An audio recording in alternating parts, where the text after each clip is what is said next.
All right, everyone. Happy Monday to you. Hopefully, you had a wonderful weekend out there.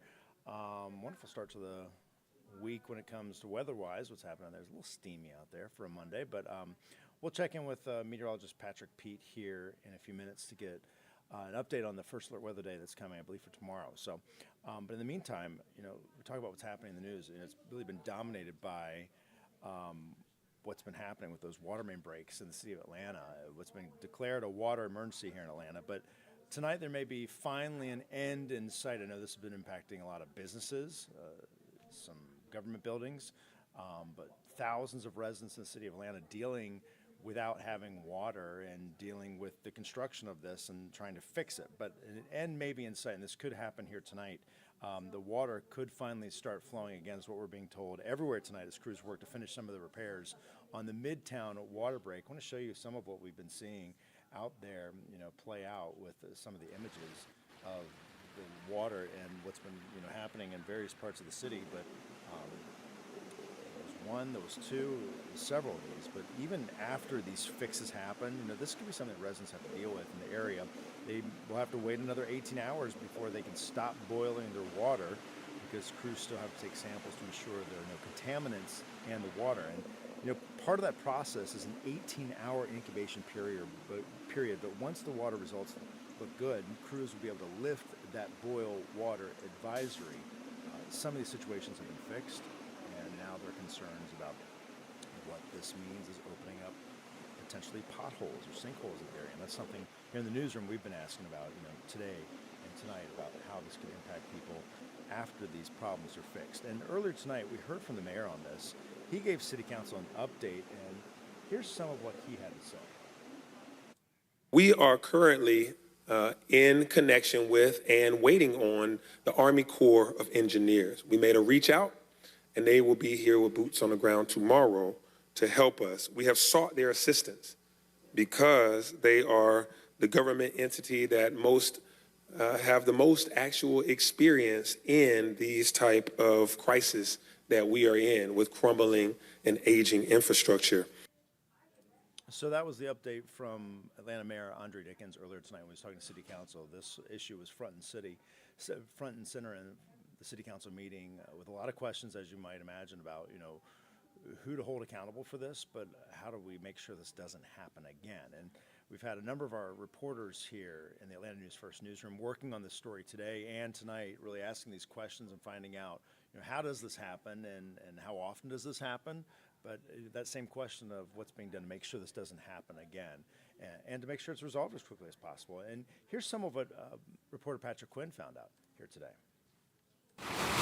We just care, when is the water going to be back? That's it. Jose Franco lives along West Peachtree, less than a block from the major water main break in Midtown. This is day 4, yep. He still doesn't have safe water to drink or bathe in.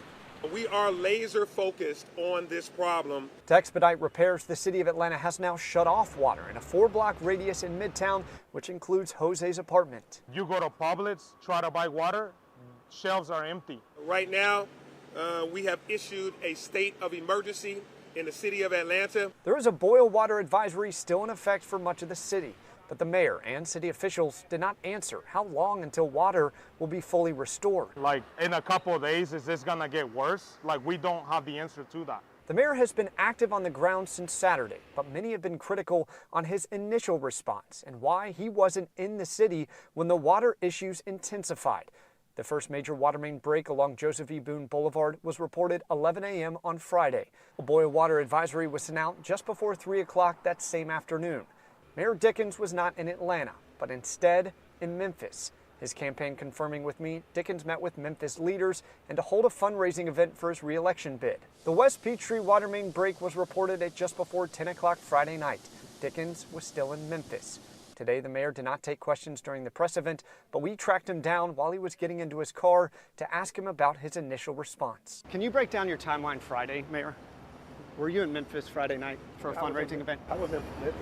Yes, I said it. I was in Memphis on Friday. Friday afternoon, Friday. When did you get back in Atlanta? 1 p.m. on Saturday. On Saturday. Yeah. Were you there for a fundraising event?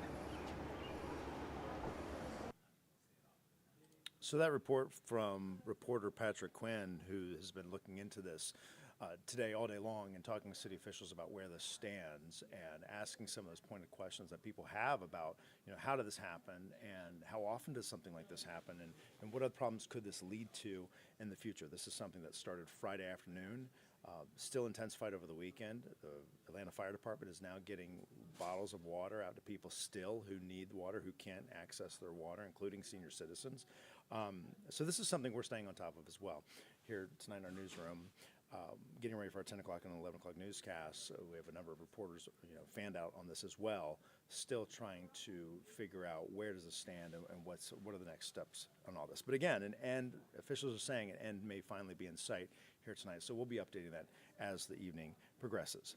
Another big story we want to update you on tonight is a murder trial that's now getting underway in Gwinnett County, and this involves a 23-year-old suspect who faces several charges in the death of 16-year-old Susanna Morales. And our Chelsea Beimfor has been there in Gwinnett County today, updating this and really laying out what's ahead in this case. And here's some of what she found out. I'm Chelsea Beimfor at the Gwinnett County Courthouse, where jury selection began today in the murder trial of Miles Bryant. Bryant is a former Doraville police officer accused of kidnapping and killing 16-year-old Susanna Morales. She vanished in July of 2022 after visiting a friend at a Norcross apartment complex. 7 months later, someone discovered her remains in a wooded area off Highway 316. Investigators say Bryant's department-issued firearm was found near the body, and he'd reported that gun stolen after Susanna went missing. He also lived in the same apartment complex where Susanna was last seen alive. Once a jury is seated, attorneys say the trial could last 2 weeks. If convicted, Bryant could face life in prison without parole. He declined entering a guilty plea Monday morning before the trial began. And that report from Chelsea Beimfor, who's covering those jury selection and laying out the case of what's ahead. So we will be covering that as the days get unfolded here. Now let's shift gears and talk about what's happening outside because, we have some first alert weather days coming, and we're going to bring in meteorologist Patrick Pete to talk a little bit about what you can expect out there. But it's been pretty steamy out there today. Over the weekend we had some spotty showers as well, and so this was something people had to deal with. But as you talk to meteorologists here at our station, this is the time of year where things start to happen, and so I want to bring in meteorologist Patrick Pete, and I know this is something you guys are working on. Oh, I got to learn how to get this other microphone going for you. We're going teachable moments. Oh, your microphone's up. You got teachable moments. I know, All but right. they can't see me. Most important thing, right? Oh, it's on over here, right? Yep. Oh, there we go. All right. There we go. All right, there it is. Good evening. Good So- evening. Happy Monday. Is it Monday? Happy Monday. It's sad when you have to ask that Yeah. already. How you doing? Good. It's been a long day, but I want to say, for those who were checking out the stream on Friday, you did a great job with that race yesterday. oh well, thank you. I did my best. You were so fast, no one even saw you. I know. It was a Superman. good race. We're talking about there was the Pride Run, Pride 5K at I Beacon Park. overslept. It's okay. Well, they had about 3,000 people running this race, so it was a good race. And, Yeah. we sponsored it, but it was fun. So many people Sean that- Gabers and I were out there. I know they told me Sean finished in like 55 minutes. That's what I heard. She beat me by a minute, so I have no Wow. shame, so that's okay. Wow, what were y'all doing? Were y'all just talking? Were y'all just talking? We had a good time. Mm-hmm. So, hey, we had a good time. But no. So, all right, let's get down to business. We got Okay. a couple first alert weather days coming, right? We do. Starting tomorrow, right? Yeah, starting tomorrow. Southerly flow is bringing in the humidity. I heard you mentioning that earlier. It's feeling a little steamy. With that comes moisture and heating of the day. Sometimes you get these showers and storms to start to fire up, especially if you have something to ignite them. And that's what we're seeing. A little bit of that tonight, and then we're going to see more of that as we head through the next couple of days. And that's why it's a first alert, because the weekend was decent. Yeah, right. It was decent. We had comfortable temperatures. It was a little cloudy here and there, but all in all, we had a nice little dry stretch, with the exception of the showers that moved through on Sunday. Is there one time we should be more concerned about others over the next couple of days? A concern, no. Aware, yeah. I'd say the afternoon, early evening hours. Tomorrow it looks to be a little bit later in the afternoon and then into the evening. And then Wednesday is actually shifting a little bit. So it's looking a little bit earlier in the afternoon and clearing out by early evening. So it's pretty much just the peak of the day. Okay. showers and storms, no organized severe weather, but we could get some gusty thunderstorms, pretty strong, 40, 50 miles per hour wind gusts, maybe in some of the stronger storms. Not expecting that to be a widespread thing, but definitely something we'll be watching for. And on top of that, it's going to be humid. I want to say hot, but it's not really going to be hot because it's I about thought it where was we hot should today, be. or maybe it was just humidity. But I Yeah, thought yeah, it was, and you know the crazy thing is when you talk to meteorologists about hot, cold, and all this other stuff, we're basically framing it in perspective of to what it should be. Right. We do these seasonal averages, the 30-year averages of what the highs should be on this day, tomorrow, the day after that, and we should be in the mid 80s. So if we're 84, 85, 86, even 87, that's pretty much par for the course. you're basing on science. I'm basing on if I'm sweating. In I my, understand that, my, but it's incumbent on when I me walk out. to tell you if what you're feeling is normal or Right, not. I know. Yeah, and you're new to the you're South, like the doctor. Mr. Ohio dude. I know. But yeah, so it's all about perspective, and we're pretty seasonable. But it's going to be humid. That's not argued. That's not for debate. It's going to be a little humid, a little sticky. And we'll get a little bit of relief as the cold front moves through, but the cold front is going to be kind of misleading because we're going to go from like 87 to 85. Hey. But the bigger difference will be in the humidity. The humidity is going to drop a lot. you go. So Okay. lots going on in the forecast. All right. You want to take over here? Yeah. Do you know how to switch to a different view? Oh my goodness. I have a camera shot that's pulled up. If you go to the All tab,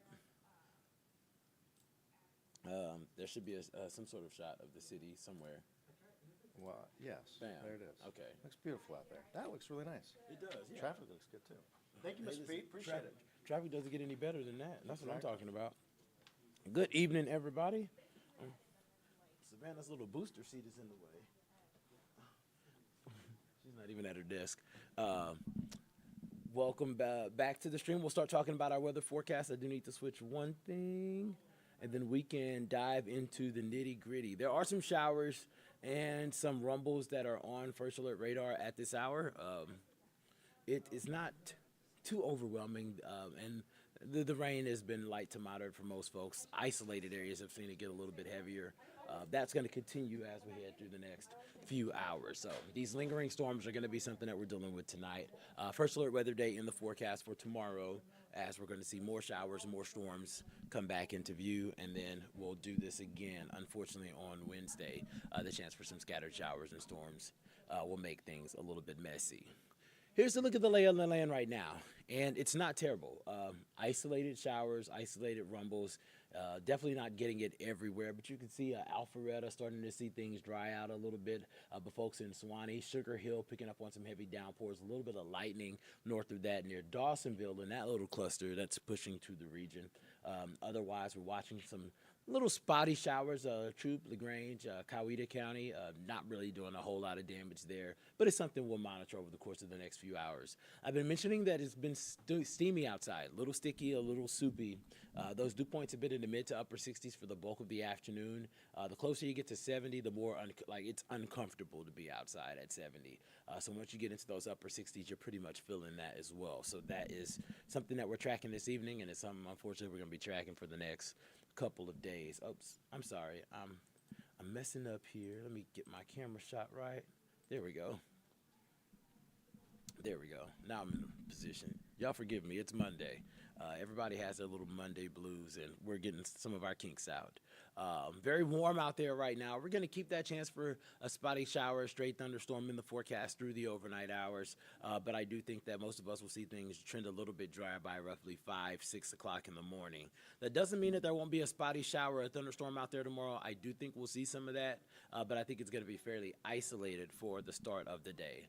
Tomorrow is a First Alert weather day. The whole day is not going to be a mess, but we are going to be watching the afternoon hours. 12, 1 o'clock is when we'll start to see some of these showers and thunderstorms bubbling to the west of us, moving our way. And it looks like we're going to be dealing with some of this at around 5, 6 o'clock during the evening commute. Right now, the guidance has been holding off on this moving into the perimeter until about 6, but we're talking about a difference of 30 minutes at times, and that could mean that some folks are going to have to deal with a little bit of a slowdown on the road, on the ride home. By 11 o'clock, the bulk of that energy is exiting our region. We should see a pretty quiet radar as we get closer to around midnight. But showers and thunderstorms, especially in the afternoon tomorrow, are going to keep temperatures a little bit cooler. Most of us top out somewhere in the low to mid 80s. The rain chances increasing as we push into the afternoon, and then we'll see another first alert weather day for scattered rain and thunderstorms on Wednesday. Now, some of the latest guidance that we're getting is trying to rush that morning surge of rain into our area, sometimes after 7 o'clock in the morning. So this means mid to late morning showers and rumbles of thunder. Also means we're going to be dealing with a bit of a messy Wednesday afternoon as far as grabbing a bite to eat for lunch. But pay the piper on the front end. This system will push on out, and we'll see showers and thunderstorms diminishing as we head into the evening. Could see another final burst around 10, 11 o'clock in the mountains, but all in all, it looks like the rest of us will trend drier as we head into the evening. The steaminess sticking around Tuesday, Wednesday into Thursday, but on Thursday that cold front will slide through. And I mentioned that there's not a major drop in the temperatures, but we will get a nice little drop in the dew points. Dew points are going to go from near 70 to near 55. Which is going to feel much better. It's going to feel like it felt at the end of last week, which is great news for folks that are looking to get out and about. We deal with these showers and these thunderstorms during the week when we have to go to work and the kids have to go to practice. And then as we head into the weekend, Friday, Saturday, Sunday, things are actually trending a little bit better. We'll see slightly cooler temperatures, drier air moving in, and a lot of sunshine for your Saturday. Sunday's a little bit warmer, getting into the upper 80s. And then we'll be watching Monday because it looks like we could see a spotty shower or two. So y'all are quiet in the chat. I always say I'm going to keep you for a good time, not a long time. We are hard at work behind the scenes, fine-tuning this forecast, especially when you're dealing with these type of showers and thunderstorms. Meteorologist Fred Campagna is in the Weather Center. We're going through some of the newest data, and we're going to have that revised forecast for you guys tonight on Peachtree TV and Atlanta News First at 11. Y'all have a fantastic Monday. And we'll do this again, same time, same place, tomorrow, same faces. You know, we throw the same faces in the mix. I think our producers are going to be the same. Our digital producers are going to be the same. They're hard at work. There's been a whole lot of stuff breaking with all of these the water main breaks in the communities that have been impacted. Obviously, our team is staying on top of that, and we'll have the latest updates on that evolving story tonight on Peachtree TV and Atlanta News First at 11. Also, you can get on our website, atlantanewsfirst.com, there is a link to a map so you can see if your areas are included in that boil water advisory. Yeah, so that's all I got. I will see you guys in about an hour and a half. Make it a good Friday, Monday.